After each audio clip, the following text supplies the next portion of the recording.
Hello friends, आप सभी का पुनः स्वागत है आपके इस YouTube platform home science classes with Mohini ma'am में। तो आंगनबाड़ी के विषय में जब हमने वीडियो बनाया था, हमने बताया था यहाँ आवेदन आपके स्टार्ट हो गए हैं। तो आप लोगों के बहुत सारे क्यूरीज क्वेश्चंस आए हैं, जिसका मैं यहाँ पर आपका आंसर भी दे दूँगी, और साथ ही साथ कहाँ कहाँ आवेदन चल रहे हैं और जहाँ अभी तक आवेदन नहीं स्टार्ट हुए, कब तक उम्मीद है, चांस है, सारी चर्चा हम यहाँ पर करने वाले हैं। ठीक है, तो बात करेंगे हम आंगनबाड़ी भर्ती को लेकर। तो आप सभी जानते हो जैसा कि जो पद हैं उत्तर प्रदेश में आंगनबाड़ी भर्ती के, वो टोटल कितने हैं, 59,206 पद हैं।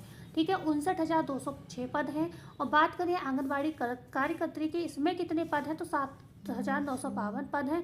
और जो 61,254 पद हैं वो आंगनबाड़ी सहायिका के पद हैं।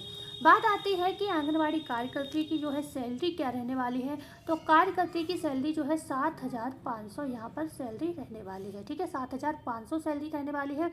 वहीं पर आपसे अगर हम बात करते हैं आंगनबाड़ी जो सहायिका है उनकी सैलरी क्या रहेगी, तो उनकी है जो 3,750 सैलरी रहेगी। ठीक है, हमें मालूम है सैलरी कम है, लेकिन ये आसपास की जॉब होती है, अपने गांव में मिल जाती है, तो गांव के लोग जो है अपना इसको करने को इच्छुक रहते हैं। ठीक है, दूसरा इसमें एक प्रमोशन का माध्यम भी है, जैसे कि आंगनबाड़ी कार्यकर्त्री के 50% पद पर प्रमोशन से ये भरे जाएंगे। मतलब कोई भी आंगनबाड़ी जो है आंगनबाड़ी सहायिका है, तो मान लो आपके आंगनबाड़ी केंद्र में कोई आंगनबाड़ी सहायिका है, वो 5 साल से काम कर रही है। ठीक है, 5 साल से अगर वो काम कर रही है तो वो प्रमोट हो जाएगी, लेकिन उसके साथ एक कंडीशन है कि उसका प्रमोशन कब होगा, आंगनबाड़ी कार्यकर्त्री के पद पर तब होगा प्रमोशन जब वो 5 साल वहाँ पर काम कर चुकी हो, और उसकी जो एज है वो 50 साल से ऊपर नहीं होनी चाहिए, मतलब अंडर टू 50 एज होनी चाहिए। ठीक है, तो 50 साल से ऊपर नहीं होनी चाहिए, तब वो कर सकती है। दूसरा, वो 12th पास होनी चाहिए, तो इतना तो होगा ही उसके पास।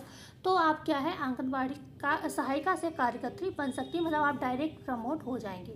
ठीक है, तो यहाँ पर 50% पद पर प्रमोशन का प्रावधान रखा गया है। आगे बात करते हैं ये वैकेंसी जो है कैसे, क्या चयन की जो प्रक्रिया है या विज्ञापन है या आवेदन की जो प्रक्रिया है, सभी जिलों में क्या है, ये अलग अलग होंगी। ठीक है, सभी जिले, जो भी जिले हैं ना, सभी में अलग अलग देखने को मिलेगी। जैसे कि मैंने आपको स्टार्टिंग में जब हमने पहली वीडियो आंगनबाड़ी की बताई थी न्यूज़पेपर के माध्यम से, जब यह आया था कि 59,206 पद खाली हैं आंगनबाड़ी में, तो ये डायरेक्ट न्यूज आई थी, तो मुझे लगा था कि पूरी यूपी में ये वैकेंसी आएगी तो एक साथ आएगी। ठीक है, लेकिन ऐसा नहीं है, जिलेवार जो है वैकेंसी आपकी आ रही है। तो जब जिलेवार आ रही है तो सब जगह का सारा प्रोसेस अलग अलग होगा, लेकिन सच बस एक है कि जो जिलाधिकारी होगा उसकी अध्यक्षता में क्या होगा, मतलब एक ग्रुप बनाया जाएगा, जिसके अंतर्गत कोशिश की जाती है कि भाई सही तरीके से, पारदर्शी तरीके से वैकेंसी जो है हो जाए। क्योंकि इसमें आप जानते हो कोई भी एग्ज़ाम वगैरह तो आपका होता नहीं है, तो यहाँ पर क्या होता है, सीधे डायरेक्ट आपका सिलेक्शन होता है आपके डॉक्यूमेंट्स के आधार पर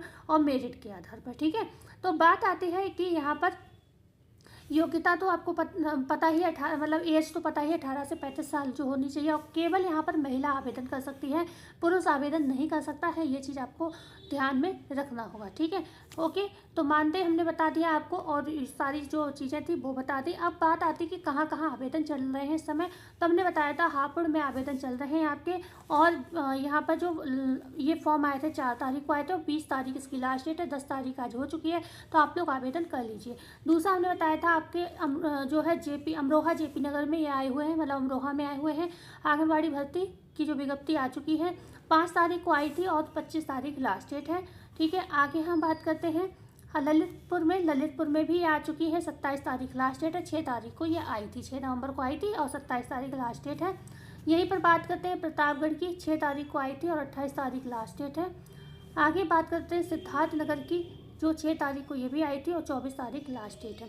अब बात आती है, बहुत सारे जिलों के कमेंट आए, जो टॉप कमेंट हैं वो उनको मैंने लिखा है, बकाया अलग अलग वीडियो पे भी आते हैं, पर इतना सारा वीडियो खोल कर नहीं चेक कर पाई, पर मैं जो मेन वीडियो थी आंगनबाड़ी की उस पर जो कमेंट आए हैं उसको मैंने नोटिस किया है। तो बस्ती है, हरदोई है, सीतापुर है, लखनऊ है, उन्नाव है, कन्नौज है, रायबरेली है, बाराबंकी, हमीरपुर, शाहजहाँपुर, जौनपुर, गोंडा, अमेठी, बदायूं, यहाँ से सबसे ज़्यादा कमेंट आए हैं। और कुछ रह गए हों कमेंट तो मैं बता नहीं सकती हूँ, क्योंकि मैंने ये सारे कल नाम नोट किए थे, उसके बाद भी आए हैं नाम। तो मैं बता देती हूँ, ये जो भी हमने ज़िलों की यहाँ पर चर्चा की है, उन सभी ज़िलों में जब वैकेंसी आ जाएगी हम आपको अपडेट दे रहे हैं। और इनफैक्ट यही नहीं, जो भी ज़िले अब तक मैंने नाम भी नहीं लिया है, सभी 75 ज़िलों में जैसे जैसे वैकेंसी आ रही है मैं आपको बता रही हूँ बकाया। अगर आप लोग चाहें तो डायरेक्ट आप जाकर उस पर साइट पर, चलो मैं आपको दिखा भी देती हूँ। तो अब गूगल पर आ गए हैं और WWUP आंगनबाड़ी भर्ती आप यहाँ पर देखिएगा, ये पहली ही साइट आपकी खुल के आ जाएगी, आपको इसी को सर्च कर लेना है, ठीक है। और अब आपको कुछ नहीं करना है, बस इतना ध्यान रखना आपका फ़ोन डेस्कटॉप साइट पर होना चाहिए। ये देखिएगा मैंने जैसे ऑन कर रखा है, आप देख पा रहे होंगे, ये देखिए ये रहा डेस्कटॉप साइट, ठीक है। एक सेकेंड, ये डेस्कटॉप साइट हो गया, तो ये आपको दिख रहा है रेड से मतलब राइट टिक हो गया, तो ये आपका फ़ोन होना चाहिए, तब जाकर आपको आराम से वैकेंसी आपके पेज पर शो हो जाएगी। तो यहाँ पर देख पा रहे होंगे आप, हम नीचे स्क्रॉल करते हुए आएंगे, आप देख पा रहे होंगे यहाँ पर वैकेंसी शो हो रही है। बकाया आप मेरे चैनल से जुड़े रहिए, चैनल को सब्सक्राइब कर लीजिएगा, जैसे ही मैं वीडियो बनाऊँ आपको मिल जाए। तो आप देख पा रहे होंगे पहले ही आकर आपको पहले ही पेज पर ये सारी वैकेंसी इतने ज़िलों की देखने को मिल जा रही है। तो यहीं पर आपकी सारी वैकेंसी जो है आपको यहीं पर शो होने लगेंगी, ठीक है। अपने आप ही आपको ज़रूरत ही नहीं पड़ेगी मेरी, आप खुद ही यहाँ पर जाकर आवेदन कर सकते हैं, ठीक है।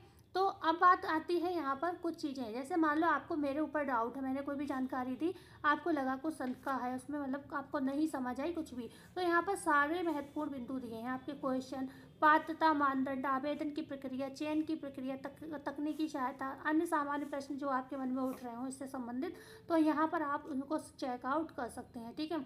ओके, तो ये आपको सारे क्वेश्चन के आंसर यहाँ पर जो है, आप यहाँ पर क्लिक करेंगे आपको सारे क्वेश्चन के आंसर ये मिल जाएंगे, ठीक है। जैसे आंगनबाड़ी सहायिका पदों पर कौन आवेदन कर सकता है, तो ये देखिए वे महिला उम्मीदवार जो राज्य सरकार द्वारा निर्धारित पात्रता मानदंड, आयु, शिक्षा, निवास आदि पूरी तरह आवेदन करने के योग्य हों। तो इस तरीके से आपके मन में भी बहुत सारे क्वेश्चन आते होंगे, तो आप इनको कर सकते हैं, आप मतलब प्रश्न यहाँ पर अपनी समस्या का मतलब प्रश्न यहाँ पर कर सकते हैं और आपको आंसर मिल जाएगा, ठीक है। सारे महत्वपूर्ण बिंदु यहाँ पर जो है हमारे यहाँ, जैसे मान लो हमने आवेदन की प्रक्रिया यहाँ पर सर्च की, तो यहाँ पर सारा मैं पोर्टल पर पंजीकरण कैसे करूँ, तो यहाँ पर ये लिख के आ जाएगा ये सारा, तो आप ये देख पा रहे होंगे। बकाया मैंने आपको इसके ऊपर वीडियो भी बनाई है कि आप कैसे आवेदन कर सकते हैं, ठीक है। तो आप देख सकते हैं जाकर बकाया, इस पर देखिए ये ऑप्शन आ रहे हैं, यहाँ पर देखिए अगर आपने पहले से अपना मतलब रजिस्ट्रेशन करा रखा है तो आप सीधे यहाँ पर फॉर्म भर दीजिए आंगनबाड़ी वर्कर रजिस्ट्रेशन करके, नहीं तो आपको यहाँ से लॉगिन करना होगा पहले, तो यहाँ से भी आप फॉर्म भर सकते हैं डायरेक्ट जाके, ठीक है। ये देखो खुल के आ गया, ऐसे मैंने आपको पहले भी ये चीज़ें बताई हैं वीडियो में। तो जो नए बच्चे हैं जिन्होंने अब तक नहीं देखा हो पुराना वीडियो, तो आप इसी में देख के ऐसे भर लीजिए सारा चीज़ें, आवेदक का नाम, पिता का नाम, जिला, mobile number, password, Aadhaar number, email ID, captcha code. बहुत से बच्चे पूछते हैं कैप्चा क्या है, तो ये कैप्चा है, ठीक है। कैप्चा कोड इसे बोलते हैं, इसे भरना होगा इसमें, ठीक है। और आपको यहाँ पर सबमिट रजिस्ट्रेशन पंजीकरण कर देना है, ठीक है। तो इस तरीके से आपका फॉर्म यहाँ पर मतलब जो है मेन चीज़ जो होगा रजिस्ट्रेशन हो जाएगा, उसके बाद जो प्रोसेस होगा फॉर्म भरने का वो आपको आगे खुद ही दिख जाएगा। तो आई होप ये वीडियो आपके काम की रही होगी। अगर वीडियो में दी हुई जानकारी आपके काम की हो तो वीडियो को लाइक, चैनल को शेयर एंड सब्सक्राइब जरूर करिएगा। धन्यवाद।